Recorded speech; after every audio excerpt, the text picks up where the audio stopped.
Hello అండి, welcome back to my channel. ఈరోజు నిమ్మకాయ పులిహోర చేస్తున్నాను. టేస్ట్ సూపర్గా ఉంటుంది. దీనికోసం అయితే ముందుగా ఒక ప్యాన్ తీసుకొని అందులోకి కొద్దిగా ఆవాలు వేసుకొని కొద్దిగా ఆవాలు చిటపటలాడిన తర్వాత ఇక్కడ కొద్దిగా మెంతి తీసుకుంటున్నాను. ఇది మెంతి ఆప్షనల్ మాత్రమే. మీరు వేసుకున్నా కూడా ఒక 5-6 గింజలు మాత్రమే వేసుకోవాలి, లేదంటే చేదు వస్తుంది. ఇందులోకి కొద్దిగా నువ్వులు కూడా వేసుకొని బాగా వేయించుకోవాలి.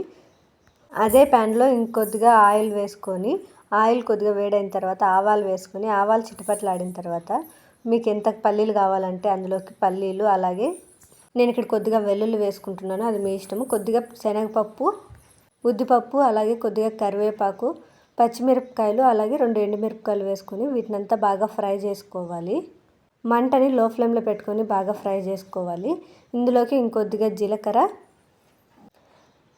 అలాగే కొద్దిగా ఇంగువ కూడా వేసుకోవాలి. ఇంగువ వేసుకోవడం వల్ల టేస్ట్ బాగుంటుంది. అలాగే ఇందులోకి కొద్దిగా పసుపు, మీ రుచికి తగినంత ఉప్పు వేసుకోవాలి. ఇవంతా వేసుకొని మంటను లో ఫ్లేమ్లో పెట్టుకొని కలుపుకుంటూ బాగా ఫ్రై చేసుకోవాలి. పచ్చిమిరపకాయలు అలాగే కరివేపాకు బాగా ఫ్రై అయ్యేంత వరకు కలుపుకుంటూ ఫ్రై చేసుకోవాలి. బాగా ఫ్రై అయిన తర్వాత స్టవ్ ఆఫ్ చేసేసి ఈ పోపునంతా కొద్దిగా చల్లారబెట్టుకోవాలి. బాగా చల్లారిన అన్నం తీసుకొని ముందుగా మిక్సీ పట్టుకున్న ఆవపిండి కూడా వేసుకునేసి అంతా బాగా పట్టించుకోవాలి అన్నానికి.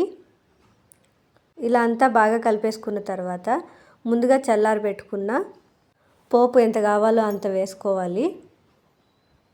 పోపు వేసుకున్న తర్వాత ఇందులోకి మీ రుచికి తగినంత నిమ్మరసం వేసుకోవాలి.